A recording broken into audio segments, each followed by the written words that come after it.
성벽 역사가 52일 만에 엘루월 25일에 끝남에 우리의 모든 대적과 주위에 있는 이방 족속들이 이를 듣고 다 두려워하여 크게 낙담하였으니 그들이 우리 하나님께서 이 역사를 이루신 것을 알미니라. 아멘. 어떤 목사님의 고백인데요, 한번 여러분 이 고백을 한번 들어보세요. 함께 교회를 개척해서 일궈온 핵심 리더들이 나를 비난하고 교회를 떠나던 아픈 시절이 있었다. 그때 나는 밤마다 거실의 카펫을 쥐어뜯으며 통곡하고 울었다. 가슴이 타버리는 것 같았고 잠이 오지 않았다. 피를 토하듯 하나님께 기도하고 울부짖었다. 모든 것을 다 그만둬 버리고 싶었다. 떠나고 싶었다. 정말 힘들었다. 이 고백은 실패한 목사님의 이야기가 아니에요.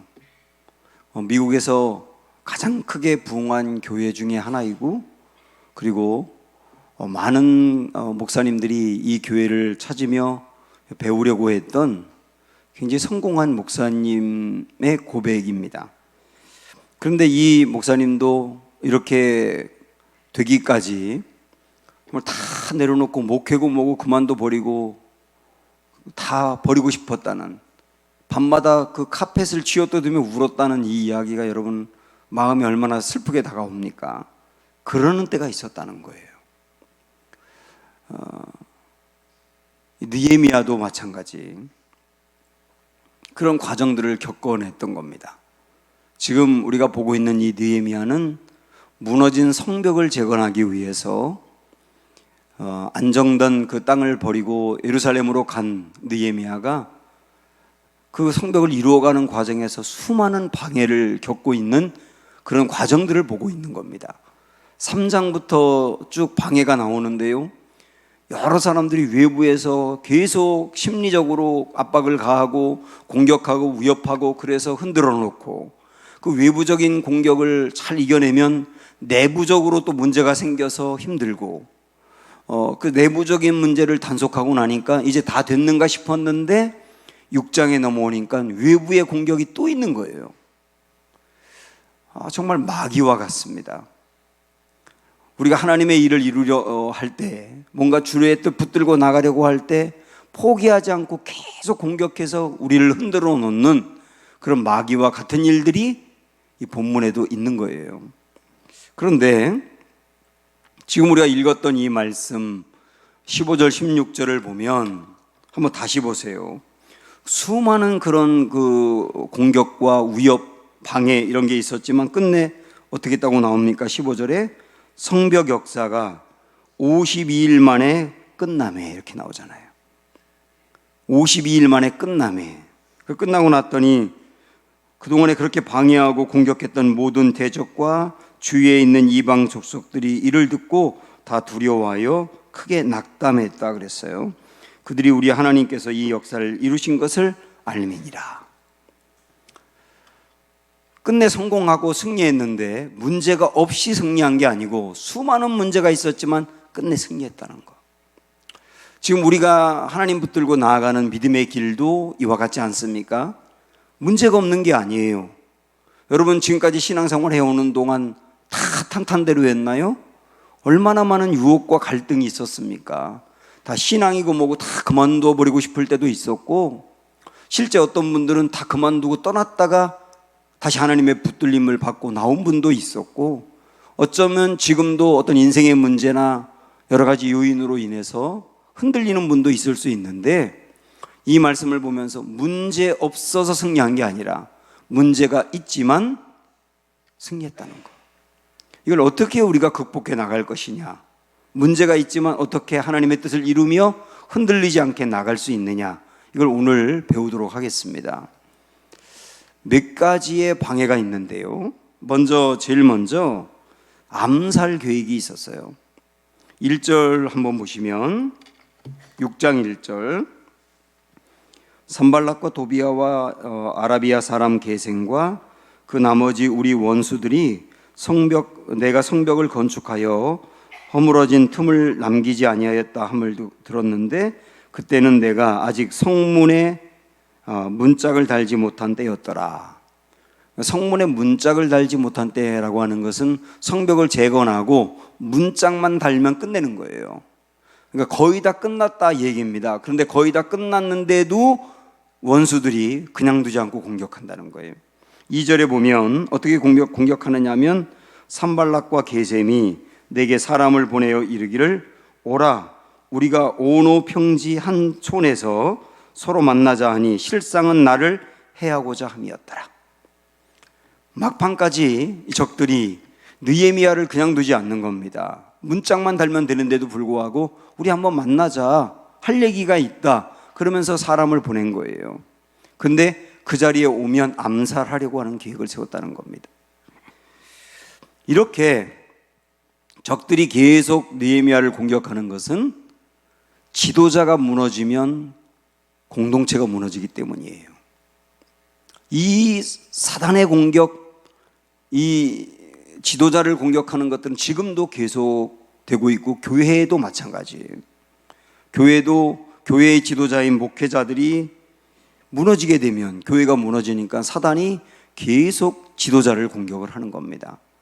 때로는 무력감에 빠지게 하고 어떤 때는 유혹에 넘어지게 만들고 초심을 잃게 만들고 어떤 때는 성도들과 분열되게 만들고 그래서 교회가 흔들리고 교회가 무너지도록 하는 일들을 지금도 사단은 계속하고 있는 거예요. 그래서 여러분 정말 이 땅의 영적 지도자들, 교회의 지도자들을 위해서 저를 포함해서 꼭 기도해 주시기를 바랍니다. 아까 제가 앞부분에서 그 카펫을 쥐어뜯으며 고통당했다는 그 목사님이 누구냐면 윌로크릭이라고 하는 교회의 빌 하이벨스라고 하는 목사님이에요. 워낙 유명한 분이고 교회를 굉장히 크게 부흥시켰고 빌 클린턴 대통령이 중요한 문제가 있을 때마다 이 목사님을 만나서 상담을 했거든요. 기도해달라고 부탁하고. 그런데 교회가 정말 잘 부흥해 갈 때 몇 년 전에 이 목사님이 사임을 했어요. 왜냐하면 오랜 기간 동안 교회 여자 성도들하고 성추문이 있었다는 걸 고백하고 그리고 사임을 한 겁니다.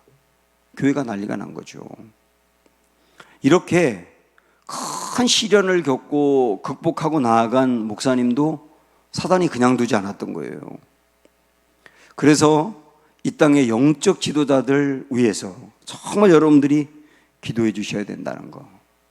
우리에게도 어떤 하나님의 뜻을 이루고 나아가려고 할 때 거의 다 이루었는데도 그때도 사단은 그냥 두지 않는다는 것. 방해가 있다는 것. 그때 어떻게 해야 되느냐? 이런 방해가 있을 때 느헤미야는 어떻게 했느냐? 3절을 보시면 내가 곧 그들에게 사자들을 보내어 이르기를 내가 이제 큰 역사를 하니 내려가지 못하겠노라. 어찌하여 역사를 중지하게 하고 너희에게로 내려가겠느냐?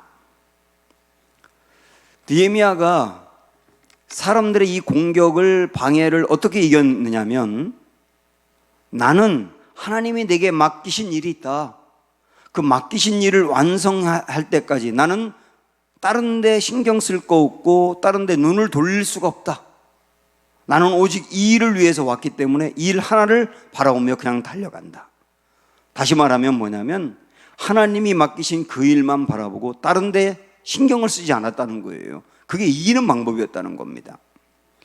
야베스의 기도라고 하는 책을 썼던 브루스 윌킨슨이라고 하는 그 목사님이 포도나무의 비밀이라고 하는 책을 썼는데 제가 그 책을 보지 않았지만 그 책의 일부분 인용한 글을 봤어요. 거기에 보면 이런 얘기가 나옵니다. 하나님께서는 열매를 맺고 있는 나무를 한 번 더 가지치게 하신다. 예를 들어서 포도나무가 있다고 할 때 포도나무 가지가 너무 무성하면 그 해에 열매가 빈곤하게 되어 있습니다. 그래서 포도나무 주인은 과감하게 가지를 잘라버리는 거예요. 아주 과감하게 가지를 잘라버리고 몇 개의 가지만 남기면 그 남은 가지에서 아주 튼실한 열매를 맺게 되는 겁니다. 그런데 가지를 잘라내는 게 너무 아깝잖아요. 왜냐하면 가지에도 열매를 맺고 있으니까요. 그래서 아까워가지고 그냥 두면 그 해의 열매는 망치는 거거든요. 우리 인생도 마찬가지가 아니겠는가 하는 생각이 듭니다. 하나님이 우리에게 맡겨진 일을 놓고 달려가는데 내가 너무 많은데 관심을 두고 분산돼 있으면 열매를 맺지 못하는 겁니다. 그래서 하나님의 일을 하는 사람들은 가지치기가 필요한 거예요. 군살 빼기가 필요하다고요. 왜냐하면 이거는 내가 신경을 쓰지 않아도 될 일이다 그러면 과감히 쳐내야 되는 거예요. 이 사람은 내가 깊게 교제하지 않아도 되겠다. 오히려 이 사람과 깊게 교제할 때 내가 더 영적으로 무너진다. 그러면 미안하지만 쳐내야 되는 거예요. 가지치기와 군살 빼기가 있지 아니하고는 하나님의 열매를 맺을 수가 없다는 거예요. 혹시 여러분 너무 많은 취미를 갖고 있습니까? 가지치세요. 가지치세요. 너무 많은 사람을 교제하고 있습니까? 가지치세요. 정말 이 사람은 꼭 전도를 해야 되고 이 사람은 나의 영적으로 큰 도움이 되고 꼭 만나야 될 사람이 아니라고 한다면 과감하게 그런 가지치기가 필요하다. 이렇게 방해를 이겨내는 거다. 이걸 우리가 알려주는 말씀이거든요. 또 하나, 그래서 암살 계획이 있는 것을 이 느헤미야가 물리쳤거든요. 그러니까 끝내지 않아요. 이 사람들이 4번씩이나 만나자 오면은 암살하려고 그랬는데 이 느헤미야가 흔들리지 않고 오지 않으니까 그 다음에 5절을 한번 보실까요? 이렇게 합니다. 산발랏이 5번째는 그 종자의 손에 봉하지 않은 편지를 들려 내게 보냈는데, 오지 않으니까 어떤 사람에게 산발랏이 편지를 하나 써가지고 느헤미야에게 갖다 주라고 했는데, 그런데 그 다음 말씀 보니까요, 그 글에 이르기를, 그 5절 보면 그 편지가 봉하지 않았다고 나와요. 편지를 써놓고 거기를 붙이지 않고 열어놓았다는 겁니다. 왜냐하면 누구나 보라고. 그런데 그 내용이 어떤 내용이냐면 6절 보니까 그 글에 이르기를 이방 중에도 소문이 있고 가슴무도 말하기를 너와 유다 사람들이 모반하려 하여 성벽을 건축한다 하나니 내가 그 말과 같이 왕이 되려 하는도다. 편지 안에 있는 내용이 뭐냐면 느헤미야가 왜 성벽을 건축하려고 이렇게 난리냐면 이 나라의 왕이 되려고 하는 거다. 그 헛소문, 악성 루머죠. 이 악성 루머를 편지를 통해서 퍼뜨리게 하는 거예요. 왜냐하면 편지가 봉하지 않으니까 누구나 열어볼 거 아닙니까? 열어보면 아유야, 이 느헤미야가 왕이 되려고 이러는구나 하고 소문이 퍼져나가다 보면 그 소문이 페르시아 정부에게까지도 가면 페르시아 왕이 가만두지 않을 거 아닙니까? 느헤미야를 제거할 거 아닙니까? 이런 방법으로 느헤미야를 없애려고 교묘한 술수를 쓰고 있는 거예요. 이 악성 루머라고 하는 게 여러분 얼마나 무서우냐면, 제가 대전에 있을 때 어떤 교회가 부흥을 잘하던 교회가 순식간에 갈라져 버렸어요.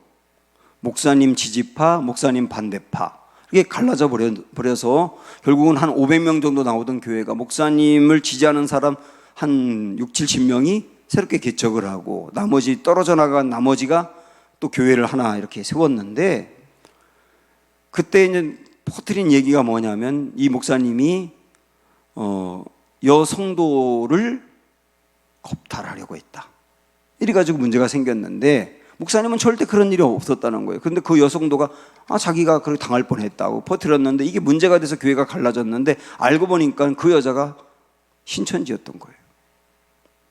그리고 신천지여서 이 여자가 그 얘기를 꺼내니까 교회 안에 목사님 내보내야 된다고 막 앞장섰던 장로님도 알고 보니까 신천지였던 거예요. 악성 루머로 한 교회를 완전히 갈라놓더라니까요. 정치인도 악성 루머에 연루되어서 정치 인생 끝나는 경우도 있고, 교회 안에서도 악성 루머 때문에 교회 떠나는 분도 있고, 이 악성 루머라고 하는 게 사단이 쓰는 방법 중에 하나일 수 있다는 거예요. 그래서 여러분께서 만약에 어떤 악성 루머가 내게 들리면 무조건 믿고 품지 마세요. 그게 맞을 수도 있고 안 맞을 수도 있는 얘기 아닙니까? 어떤 소문이. 그런데 우리는 보통 어떤 소문이 들리면 부정적인 얘기인 경우는 그렇다고 믿고서 그냥 그대로 받아들이고 나아가는 거예요. 그 나중에 밝혀졌는데 그 얘기가 아니어도 악성 루머에 연루됐던 부분들은 더 이상 거기에 버티지 못하는 거예요. 이런 일들이 참 많이 있을 수 있다. 지금 느헤미야에게도 그렇게 접근해 오는 겁니다. 이때 그러면 우리가 악성 루머에 연루되거나 그래서 교회 안에서도 있지도 않은 소문이 퍼져나갈 때 이럴 때 있을 수 있지 않습니까? 여러분의 직장에서도 있을 수 있고 이럴 때 어떻게 되는 거죠? 느헤미야는 어떻게 했는지 한번 8절을 보세요. 내가 사람을 보내어 그에게 이르기를 내가 말한 바 이런 일은 없는 일이요 내 마음에서 지어낸 것이라 하였나니. 느헤미야는 악성 루머 왕이 된다고 하는 악성 루머가 퍼질 때 대처하는 방법이 상당히 간단해요. 나 그런 일 없다. 끝. 더 이상 변명도 안 해요. 나 그런 일 없다. 그거 지어낸 얘기다. 끝이에요. 그리고 의연하게 나가는 거예요. 해야 될 일을 계속하는 거예요. 성벽 재건을 완성하는 일을 계속하는 거예요. 악성 루머가 있다고 그만둬 버리는 게 아니라 나 그런 일 없다라고 말하고 그냥 밀고 나가는 거예요. 그러나 이 악성 루머 때문에 큰 어려움이 생길 수도 있으니까 9절 말씀 끝에 보면 내 손을 힘있게 하옵소서 하고 하나님께 기도하잖아요. 하나님, 이 일 때문에 악성 루머 때문에 성벽 재건 공사가 무너지지 않도록 하나님 도와주세요. 악성 루머 때문에 내 마음이 흔들려서 포기하지 않도록 내 손에 힘을 주세요. 하나님께 이렇게 기도하면서 그러나 악성 루머가 있는 현장에서는 의연하게 아니요 하고 나가는 거예요. 그래도 포기하지 않습니다. 이 악성 루머까지 이겨내고 나니까 그 다음에 10절부터 쭉 나오는 말씀 우리가 읽지 않겠습니다만 어떤 얘기가 나오느냐면 스마야라고 하는 선지자가 있는데요. 이 스마야라고 하는 선지자가 어느 날부터 갑자기 안 보입니다. 그래서 아마 자세히 나오진 않았지만 느헤미야하고 상당히 가까웠던 사람인 것 같고 그런데 안 보이니까 느헤미야가 신방을 갔어요. 갔더니 그 스마야라는 사람이 느헤미야에게 하는 말이 뭐냐면 당신을 죽이려고 하는 사람들이 너무 많고 그러니까 당신 굉장히 위험한 상황이니까 숨어라. 그러면서 어디에 숨으라고 말하냐면 성전 외소에 숨으라 이렇게 얘기를 해요. 성전 외소라고 하는 것은요 제사장만 들어갈 수 있는 곳이에요. 절대로 다른 사람이 들어가면 안 되는데 제사장만 들어갈 수 있는 곳에 몰래 숨어 있으라고 이야기합니다. 사실은 이 스마야는 성벽 재건을 방해하는 사람들에게 매수가 됐어요. 그래서 매수가 돼가지고 느헤미야를 무너뜨리려고 하는데 어떻게 무너뜨리냐면 외소에 들어가게 만드는 거예요. 이거 여러분 우리는 이 개념이 잘 없지만 이스라엘 백성들은 제사장만이 들어갈 수 있는데 만약에 느헤미야가 들어갔다 그러면 느헤미야에 대한 공격이 엄청날 겁니다. 아니 어떻게 자기가 지도자라고 제사장만 들어갈 수 있는 곳에 들어갈 수가 있어. 성전 외소에 나 절대로 아무나 들어가면 안 되는데 어떻게 거기 들어갈 수 있어 하면서 이스라엘 백성들의 마음이 느헤미야에게서 떠날 거예요. 지금 그런 방법으로 무너뜨리려고 하는 겁니다. 이때 느헤미야는 11절 보면 내가 이르기를 나 같은 자가 어찌 도망하여 나 같은 몸이면 누가 외소에 들어가서 생명을 보존하겠느냐. 나 같은 사람이 누구라고 그 외소에 들어가냐. 나는 그 외소에 들어갈 만한 사람이 아니다. 그러면서 12절에 보면 깨달은 즉이라고 나와요. 이게 분별력이 있어서 스마야 이 사람 매수됐구나. 그래서 이런 방법으로 나를 무너뜨리려고 하는구나 하는 것을 깨닫고 이것도 이겨냈다는 뜻이에요. 오늘 이 말씀은 어떻게 해서든지 성벽 재건 공사를 무너뜨리기 위해서 지도자인 느헤미야를 흔들었던 겁니다. 막 그 살해 위협을 가하면서 흔들고 악성 루머로 흔들고 매수된 사람이 교묘하게 흔들고 수많은 공격들이 느헤미야를 흔들었지만 느헤미야는 끝내 그런 것들이 흔들리지 않고 52일 만에 역사를 이루었다. 이게 결론이거든요. 저는 이 느헤미야의 모습을 보면서 아까 제가 낮에 소개했던 내면 세계의 질서와 영적 성장이라는 책을 다시 한번 생각하게 됐어요. 그 책에 보면 한 잠수함 조종실에서 근무하는 어떤 장교 이야기가 나옵니다. 잠수함이 수면 밑으로 이렇게 지나가지 않습니까? 그러니까 어떤 때는 잠수함이 여기 지나가는데 그 위로 큰 배들이 지나갈 수 있대요. 그렇지 않겠어요? 그런데 큰 배가 이렇게 지나가다 보면 잠수함의 요동이 굉장히 심하답니다. 큰 배 때문에. 그 요동이 심하면 막 흔들리고 그러면 뭐 큰 일이 생긴 것 같지 않습니까? 그때 잠수함의 함장이 조종실로 꼭 와서 묻는데요. 조종실 문제 없나? 이렇게 묻는다는 거예요. 조종실 문제 없나? 그때 예, 조종실에 문제 없습니다. 이렇게 대답을 하면 그때 함장이 뭐라고 말하냐면 조종실에 문제가 없으면 잠수함에 문제가 없는 거지. 이렇게 말한다는 거예요. 이 이야기를 우리 인생으로 대비하고 있는 겁니다. 우리가 살아가다 보면 잠수함 위에 큰 배들이 지나가서 잠수함을 흔들고 그 기체를 막 공격하는 것처럼 요동하게 할 때처럼 그런 것처럼 우리 인생도 그런 게 있지 않습니까? 사람들의 말이라든지 사람들의 그 위협이 우리의 삶을 마구마구 흔들고 또 어려운 고난이라든지 상황이 우리의 삶을 흔들 때가 얼마나 많습니까? 이럴 때 여러분은 뭘 점검하셔야 되느냐면 여러분 인생의 조종실을 점검하시면 되는 거예요. 그 조종실이 어딜까요? 마음인 거예요. 나의 마음.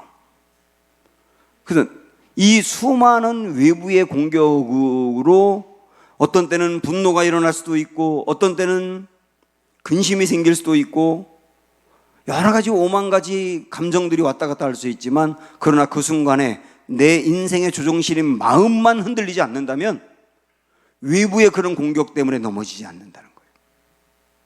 그래서 점검할 게 뭐냐? 마음을 점검하라.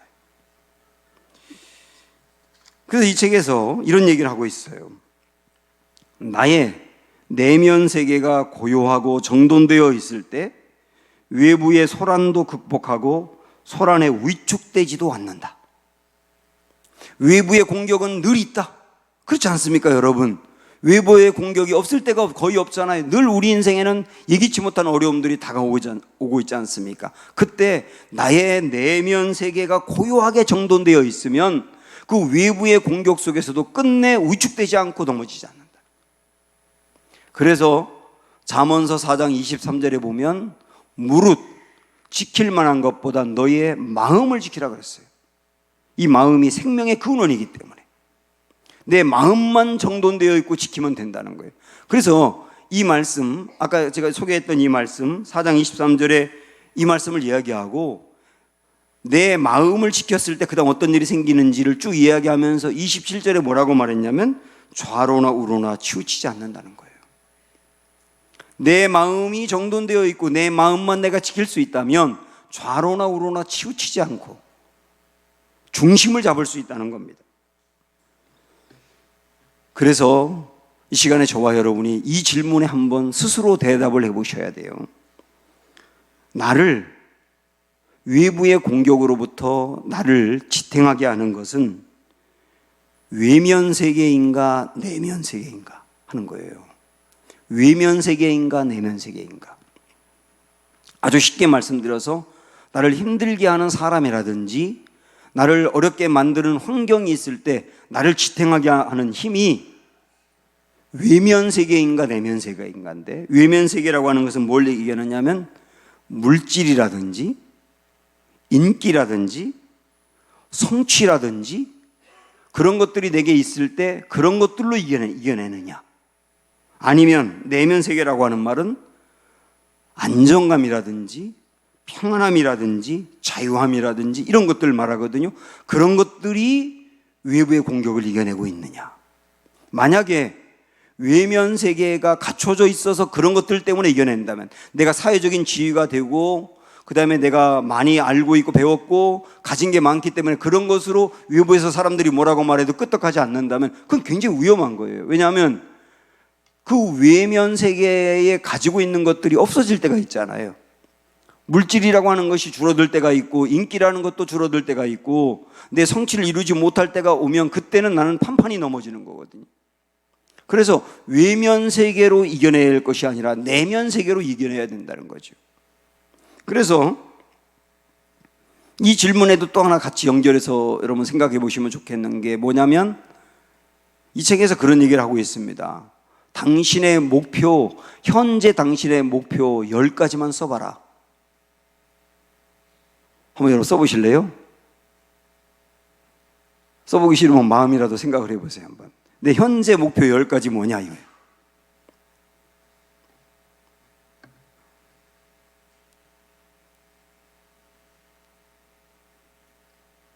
그런데 그 다음에 이 현재의 목표 10가지 중에 외형적인 것과 내면적인 것을 구분해 보세요.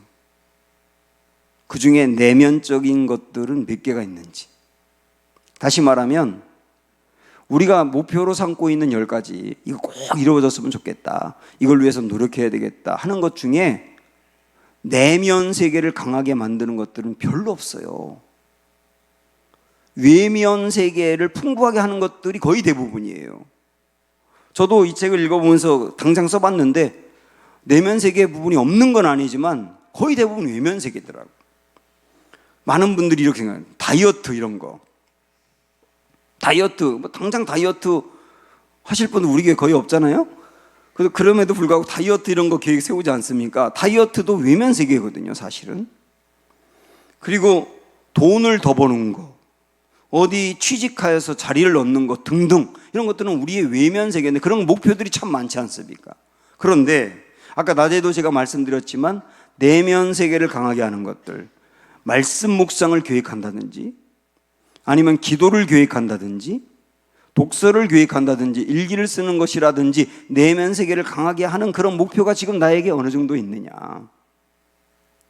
그러니까 우리가 너무 외면적인 것들에 관심을 갖고 살지 내면적인 것들에 대해서 간과하는 경향이 많다는 거죠. 그런데 실질적으로 내 외부에서 공격해오는 고난이라든지 여러 가지 많은 위협이 있을 때 흔들리지 않는 것은 내면 세계가 강건할 때, 이 내면 세계가 강건할 때 흔들리지 않는다는 거. 느헤미야는 그 수많은 위협과 방해와 공격 그 다 그만둬 버리고 에이 나도 모르겠다 그러고 페르시아로 가버리면 되는데 그러지 않고 다 이겨내고 끝까지 중심을 잡고 끝내 이를 이루게 된 것은 그의 내면에 중심이 있었다는 거예요. 그 내면의 중심. 우리 성도들이 결국은 추구하고 세워야 될 무너진 성벽이라는 게 그런 게 아닐까요? 여러분께서 다시 한번 무너진 내면 세계를 강건하게 하고 견고하게 하고 질서 잡히는 이런 일들을 세워나감으로 말미암아 외부의 공격 속에서도 흔들리지 않는 우리의 중심이 되는 은혜가 있기를 축원합니다.